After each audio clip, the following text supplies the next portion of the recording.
Welcome to the Leadership Lab. I'm Karen Riordan, and each week I sit down with leaders and business owners who are figuring it out just like the rest of us, where they share their stories behind growth and change.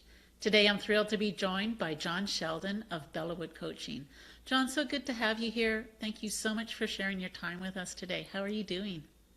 I'm doing great, Karen, and thank you so much for having me on. It's awesome. It's a pleasure. So, Jon, you haven't been a coach your entire life, have you? No, no, I have not. Could you take us back a bit and share a little bit about your background and how you got into coaching? Yeah, absolutely. We have to go back now over 20 years, which is kind of crazy to say, but I was actually in the Marines right out of high school in the early 2000s, right after the Iraq War kicked off. Um, I did that. I was a Marine Corps squad leader, ran probably about 200 missions in combat. And then when I got out, I ended up going to college. Uh, Fast forward, ended up getting an internship in finance, which I never thought I would do. Um, yeah, ended up staying in finance, ran a financial practice, sold it, and then got into I was the director of sales for another financial planning company, um, and did that whole thing. In total, I was in the financial sector for about 15 years, and then started Belleauwood Coaching in 21.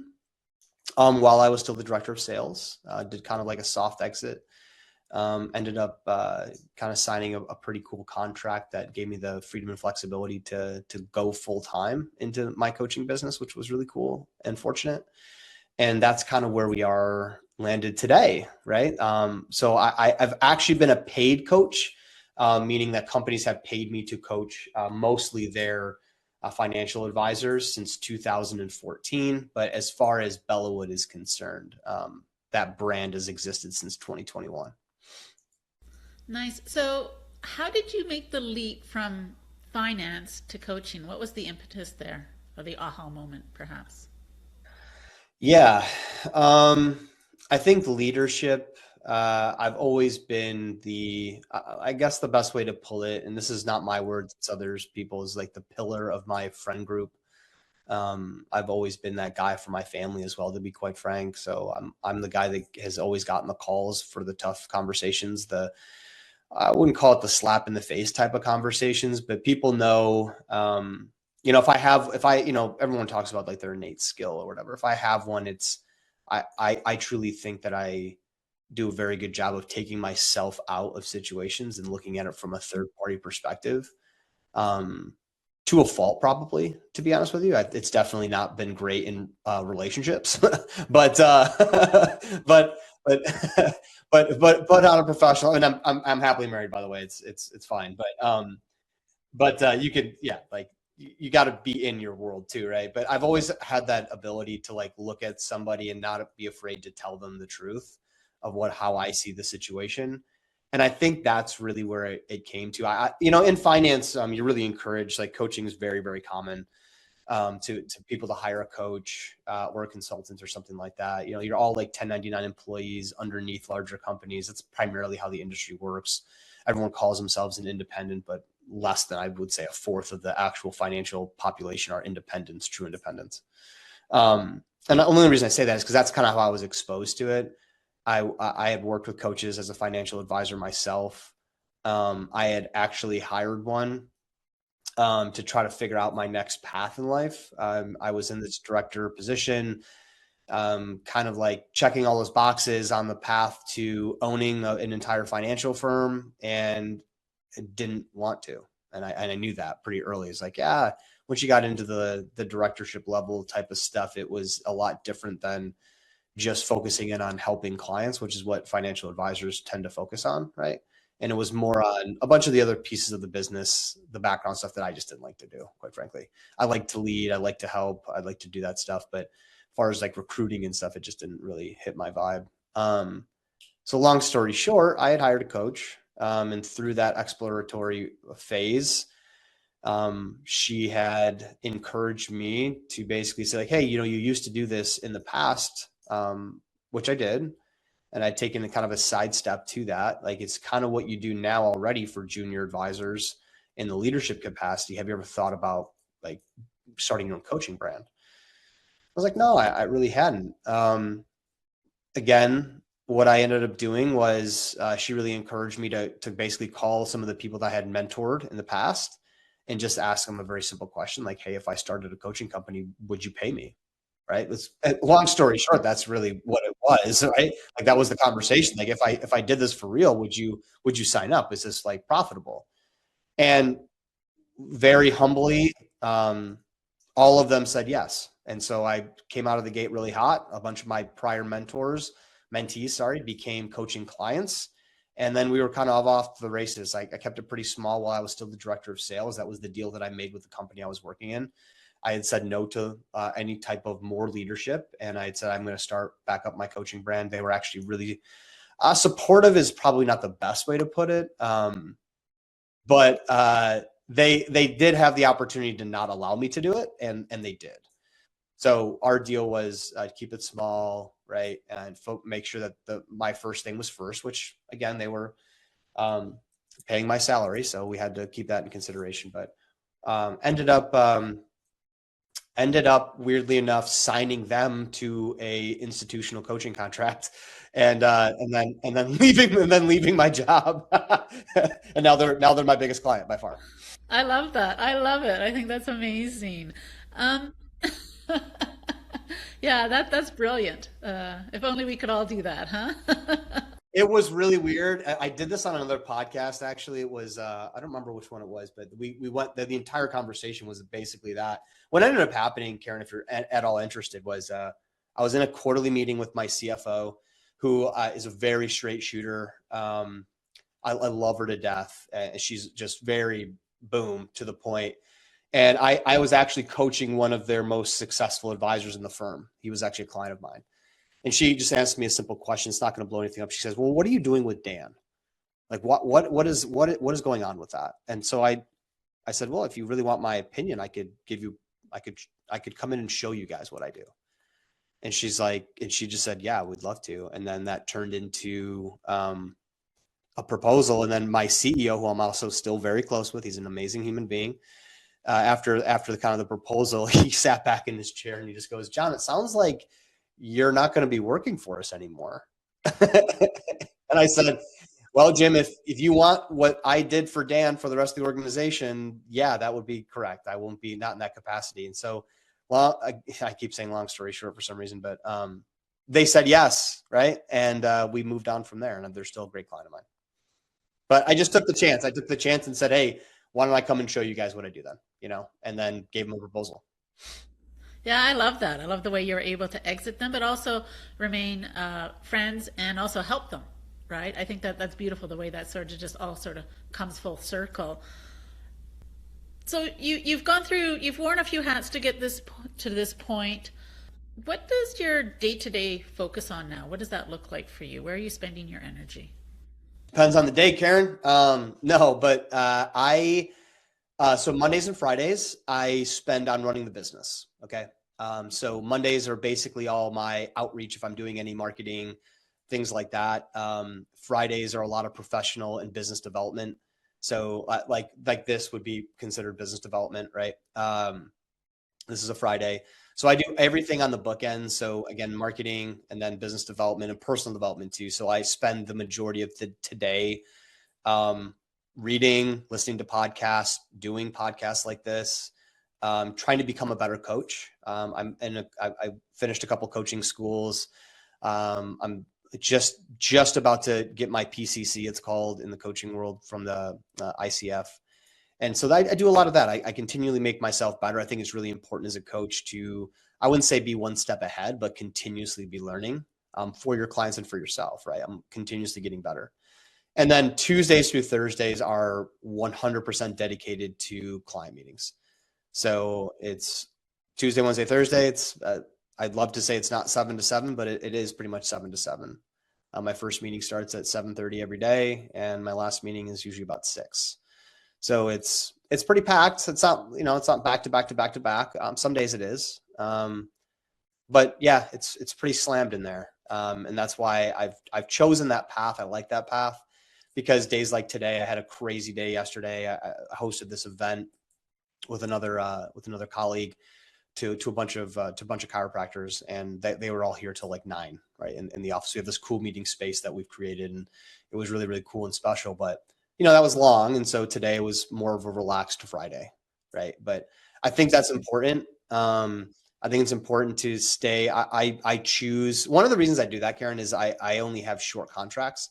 So I don't sign clients for a whole year unless they're an institutional client. If they're an institutional client, it's like all customized. Like, what do they need? What am I working with? But for individual clients, they can only sign up for me for essentially 3 to 6 months at a time. And generally speaking, is 3 months at a time. And they have the option, we both have the option to re-sign each other every 90 days. And I've gotten some pushback on that from other coaches. Like, why would you want to? And my pushback all the time is, well, why don't you? Why aren't you giving your clients the opportunity to fire you every 90 days? It keeps me fresh, quite frankly.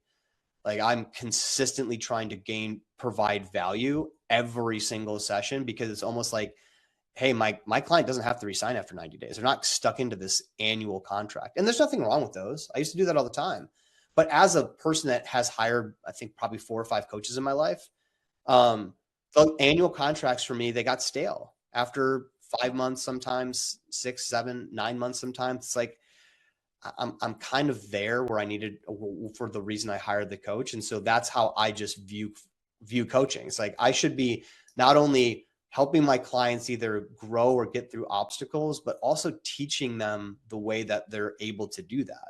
It's part of the system I created called Blueprints and Battle Plans, is teaching clients as well as coaching them on the skills that I'm using with them to help them break through their barriers. Like, isn't that what we should be doing? That's leadership, in my opinion. At the end of the day, I'm a leader, right? And that means something different to everybody. But for me, it means leaving people better and being others focused at all times. So for my clients, that's how I focus on. I'm trying to get them, weirdly enough, to fire me. Like, I'm trying to get them to a point where they don't feel like they need me, right? They should want to work with me, but they shouldn't feel like they need to work with me. Does that make sense? Yeah, I love that. I think that's brilliant. And I think by doing that, you'll probably never get fired. Well, no, that's not true, because you're so good and you elevate people so that they can lead themselves. Taking your blueprints and your battle plan, they themselves will become the leader they need to be. So, but I think that's great, right? And like you said, I think it's sort of like, I don't know if I can use this analogy, like having kids, right? You want to nurture them, you want to grow them, and you want them to become independent and let them go. And it may be a bittersweet moment, but at the same time, you've done your job as a leader, as a coach, enabling these people to become more in their. Yeah, and you know what's happened, Karen, since I've started doing that. This is about probably a full year in. Yeah, I am about a full year in from changing it to quarterly. No, 2 years in to doing it quarterly. Either way, what ends up happening is, and it's happened 4 times now, is a client will sign up. They'll do either 2 or 3 packages, meaning so 3 to 9 months, right? They'll take a break for about 90 days, and then I get a call. Hey, I want to re-engage.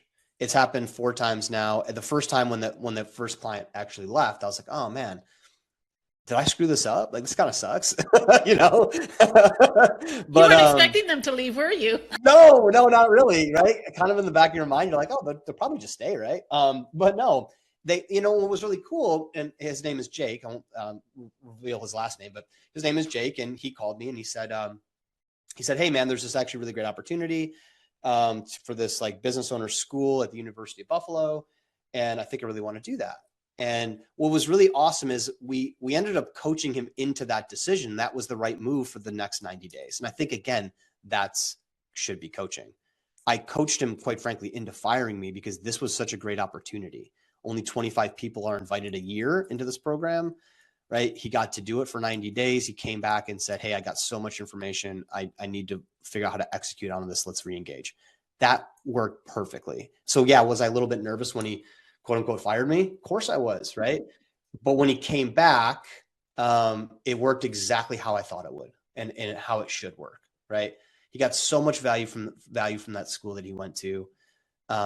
And now we're being able to execute on a ton of it. So it's worked. Yeah. Yeah, such a powerful story too. I think there's a lot of lessons in there, and I think also it sounds like part of it is just trusting, right? Trusting yourself that you're doing the right thing, you're putting people forward, you're putting your clients forward, and when you operate in that space, it just comes back to you in positive folds and ramifications, right? So kudos to you. Yeah, for sure, for sure. You know, you said you have a couple modes, like you're in business mode, you're in coaching mode.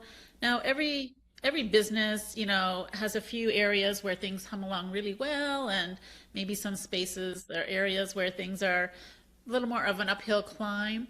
What would you identify sort of as a challenge in your business, and what would you identify sort of that you're really knocking it out of the park? That's something that's working really well for your business. Great question. I think prospecting for new clients is always a challenge for coaches. Coaching is kind of ambiguous in a lot of senses. There's so many, it's not regulated by any stretch of the imagination. So you don't really know a lot of times what coaching is. And for anybody that's, listening to this, there is a definition of coaching, right? There's this classical definition of coaching, which is finding basically a client to their answer, not giving any sort of advice. I don't think I'm that coach. I think I'm a mix between. I really try and get my client to their answer, but I often help clients, right? Especially in areas that I feel a level of expertise in. That generally, though, once you start crossing that line, that is actually consultation.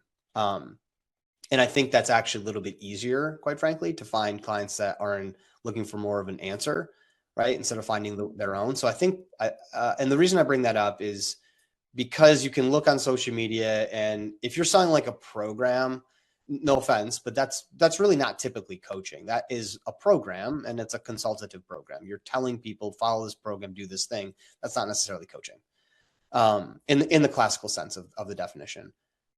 That is probably the hardest piece. I'm 100% referrals right now. So I don't do a ton. I've gotten into the marketing. I have an employee who's doing all the cold outreach and stuff like that. And we do a lot of social media stuff as well. I do have one client that found me from that stuff, but right now I'm doing it how I built every other like financial practice is really getting out there. So the slumps that I feel, weirdly enough, are when I'm really, really busy and have a full client load. I don't have a lot of time to get out there and meet new clients and things like that. Contact my centers of influence, promote that type of stuff. And you, like any business, if you're not consistently promoting yourself, you run into the roller coaster, right? Where you have these really crazy, lucrative 90-day sprints. And then all of a sudden, like the way that I've built my practice, sometimes clients bounce off and then you're like, oh no, right? I've got to, I've got to figure this out. I think the thing that I struggle with the most is probably marketing. I love when I knock it out of the park. I can honestly say I've gotten a referral or another client from every client that I've had. That is, yeah, it is great. And so, and the reason I say that is because I must be knocking it out of the park in the coaching. Otherwise I wouldn't be doing it that way. Right. Every single client to date has referred me to another client, which is super cool. But that does leave a knowledge gap in more of the traditional sense of like promoting yourself. I haven't taken a lot of time. I get asked this all the time, like, hey, like what are your tenets or your pillars or whatever this is? And I go, I just kind of coach people. Like I haven't taken a lot of time to do that. I have now. That's why I just mentioned blueprints and battle plans. It's kind of like my first iteration. But I haven't taken a lot of the time to do that. And one of the things I'll tell you, Karen, since we're on this topic of like struggles and successes, I struggled earlier this year in like April because everybody was telling me how I should be doing this, right? Why don't you have this? You should be doing this. You should be on social media more. You should be this type of coach, whatever it might be, right? And I actually got a slap in the face by two of my clients where I send after every quarter, like I talked about, I send this like, hey, how's everything going type of worksheet. It's a worksheet. It's literally a worksheet in the platform that I use. They get assigned it. They fill it out. They give me some authentic feedback. And two of the clients that were up for renewal, both were like, I'm not sure if I'm going to renew because what I signed up for doesn't necessarily, while we were accomplishing what I signed up for in the beginning, I feel like we've gotten a little bit away from that. And that was like a slap in the face for me. It's like, oh, what do you mean? And what ended up happening is I did a little bit deeper dive into myself is I had really started to change the type of coach that I was because of a bunch of outside influence, right? I wasn't being, people quite frankly hire me to be really direct, right? That's why the majority of CEOs hire me. They want that directness. They want the outside perspective and somebody that's not going to be timid around giving them feedback, right?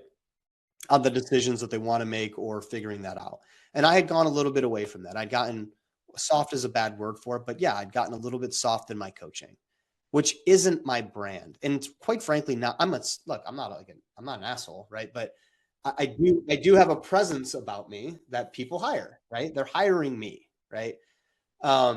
Which is cool and terrifying at the same time. But but yeah, I lost my way. I did, right? And I had to get back to that authentic Jon, right? Which is why I bring up that word now constantly of authenticity in leadership and coaching business to yourself. I am who I am. And there's this recent documentary on John Candy, and it's called I Like Me. And what's so weird is earlier this year, my wife and I were having dinner and we were talking about it, and I was frustrated at something that was happening in the business just in around this April time. And she was giving me feedback, and I just said to her, my wife's name is Lauren, and I just said, Lauren, I like me. Before the thing came out, right? And that's why I love it. And I know where that movie's, I think it's from Trains, Planes, and Automobiles when he says that. But it's true. Like, I like me and I'm going to be me. And I lost that way. And because of that, that was the first quarter that I've had in 4 years where I didn't bring on a single client that quarter. And I have, because I lost it. So long story short, what I did was I called both those clients, owned it, and said, hey, look, I know what you're talking about. I'm assuming this is what you were saying in your worksheet. And they said, yeah, that is. And I said, give me 2 sessions on the house to show you that I can be back to that coach. I recognize that. I've owned it. And let me show you that I can do that. They both agreed. I gave them 2 sessions on the house, and they're still clients to this day. So I think that was the challenging part and that's what I would say to anybody. Do you, right? There's so like, man, especially with social media, I'm sure everybody does. I get slammed with proposals constantly. Like, turn your DMs into whatever. And it's like, I don't have any DMs, dude. Like, and I went down that path. I remember, man, it's a great, I'm sorry I'm talking so much, but I went down this path of social media in again, the beginning of this year too, where I was checking my phone and getting excited because one new person followed me. Who cares? Like, what did that do? Like, why am I taking mental energy out of my time, my business, and like precious hours of my life caring about an extra follower on Instagram or LinkedIn? And it really, really sidetracked my business. I stopped. I came to this realization of like, Jon, you're checking Instagram more than you're calling your centers of influence and talking about this new methodology that you brought up. Why? Like, you built an entire business off of referrals and now you're going to change it when it's working? Like, this doesn't make any sense. And so people out there, if you're listening to this, if it's working, just keep doing it. Yeah, Does and that answer your question, Karen? yeah, no, I think that's gold. It really is. I mean, there's a lot to unpack there, but I think being true to yourself, and it's really hard in this time, this day and age, with social media and all the noise. But yeah, to be able to find yourself and stay true to yourself, whatever that looks like, is so important. If you were to look back and give yourself advice at an earlier stage in your journey, what would that look? What would that be? Yeah, I probably would have, when I left my financial practice and went into the director role, I probably wouldn't have done that. Not because it's very helpful for what I do now. I made so many contacts and so many great connections in those 8 years, but realistically, I probably would have trusted my gut because I was already coaching back then. And I probably should have just either joined a coaching firm or just gone out on my own at that point in time, and gone down this path, because this is what I truly believe this is what I was meant to do. And once I would think, honestly, what I would tell my younger self a little bit is, don't be so focused in on chasing the money. Do we have time for this? This is a good conversation, actually. Yeah. So, I really when I got out of the Marines, I had no idea what I wanted to do. Everybody thought I was going to be a cop. That's honestly generally what like infantry does. Like, you kind of have one speed, in the Marine Corps infantry, right? Like, you just learned kind of one skill. It doesn't really translate well in the civilian world, quite frankly. Most go into law enforcement, something like that, a government job, right? I didn't want to do that. So I was really directionless when I think about it. I 2 weeks out of the Marine Corps, I was already in my first college course. There was no time in between. I didn't want to spend time in between, but that didn't really actually allow me to think about what I actually wanted to do with my life. I just kept grinding, right? And I never learned that skill like I do every Friday now, of slowing down and thinking, right? I'll grind my way. I will force my way to success. And quite frankly, I did that. That worked. And I bought into this YouTube video that I actually saw by Corey Taylor, who's the lead singer of Slipknot, right? Very strange, but he was doing this speech at Oxford, which is super strange. And I was like, man, that sounds weird. So I watched it as a YouTube video. And basically his point to the students of Oxford was literally like, he basically said, do what makes you money, essentially, and then you can do all the other stuff that you want to do, right? Which is true to an extent, but I think I misinterpreted that for years. I really do. At the end of the day, what I do believe is that making a good amount of money does make life easier. And I think anybody that says it doesn't, I don't believe that. Right. Like, I grew up very impoverished. Life is a lot better, right? When you're like, like I bought my first pair of new shoes. I did, like, with my first job.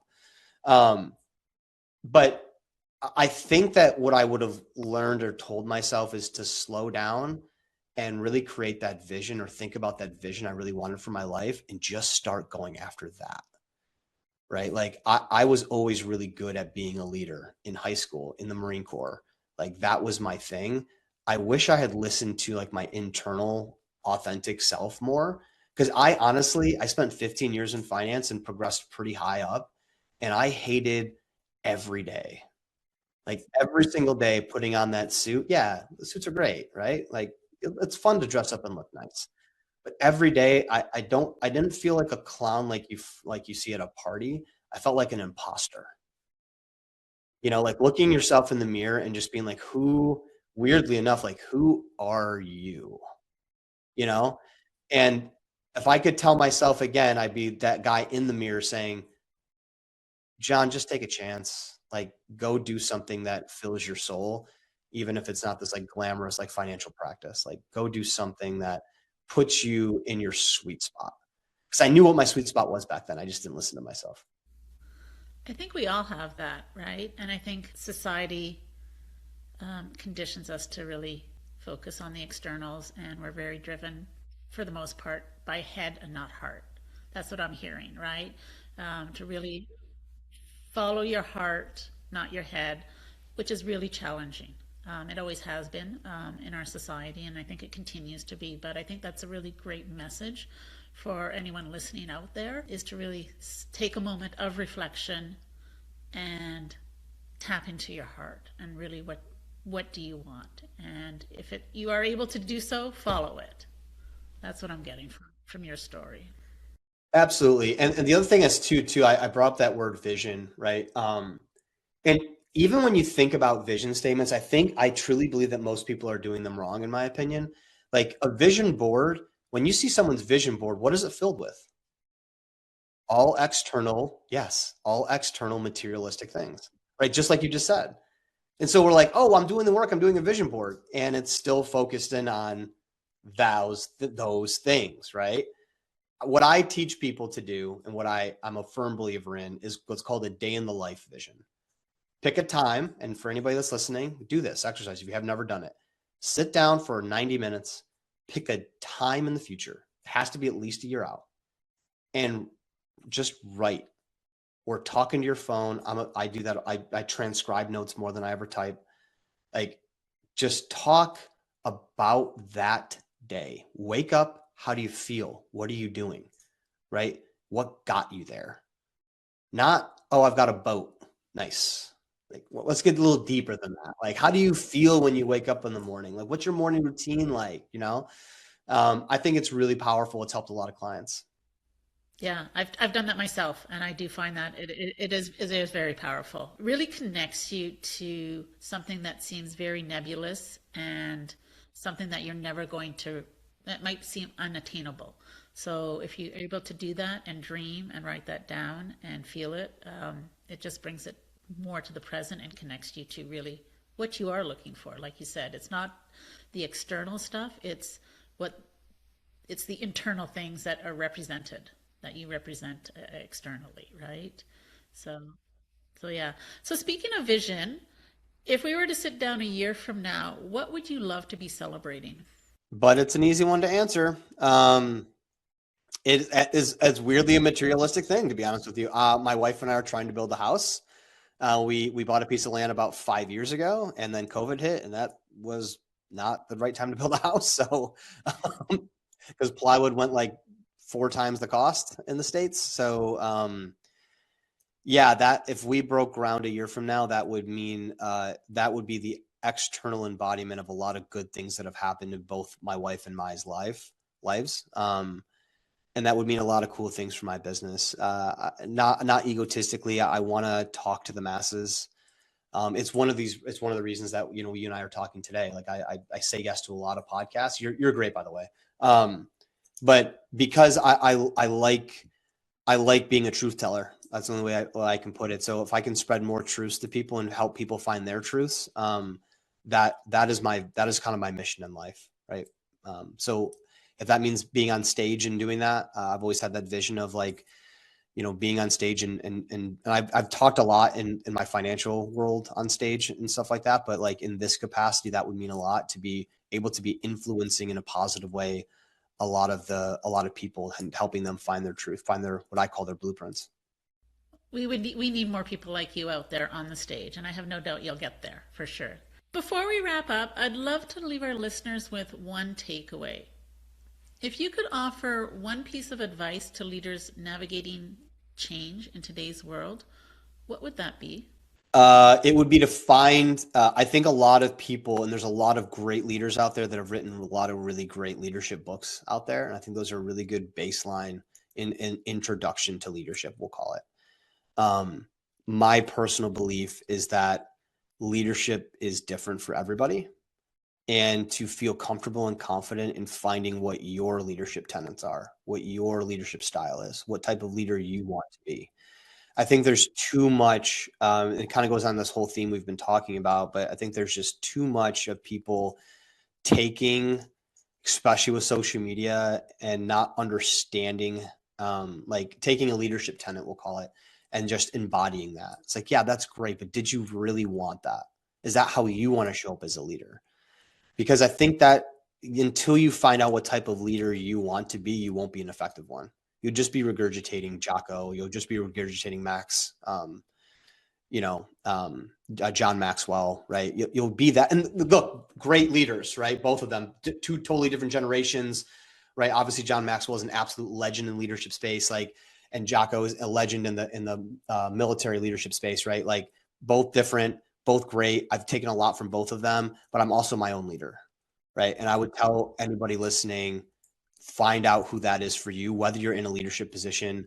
You can lead yourself, you can lead your family, you can lead discussions, right? You can lead and figure out that confidence in how you want to be. I love that. I think that's an amazing note to end on and great advice. So, for everyone listening, please take it to heart and find your leadership style. Before we wrap up here, Jon, where can people find you and connect with you? It's a tricky one. It's a tricky one. Spelling out my business name, and I've almost thought about changing it if I wasn't so connected to what it means to me. But you can find me on my website. I wrote every word. So if you like reading through it, you'll probably like having a conversation with me. And if you don't, you definitely will not. But it's www.belleauwood, so BELLEAU, wood, one word, .coach, right? And then my Instagram is probably the only place I ever post anything to. There's a lot of great videos on there. I do that all for free. I'll always do that for free. That's how I give back. And that's Belleauwood _coaching. So BELLEAU _coaching. Right. So give me a quick follow. Again, it's all free videos.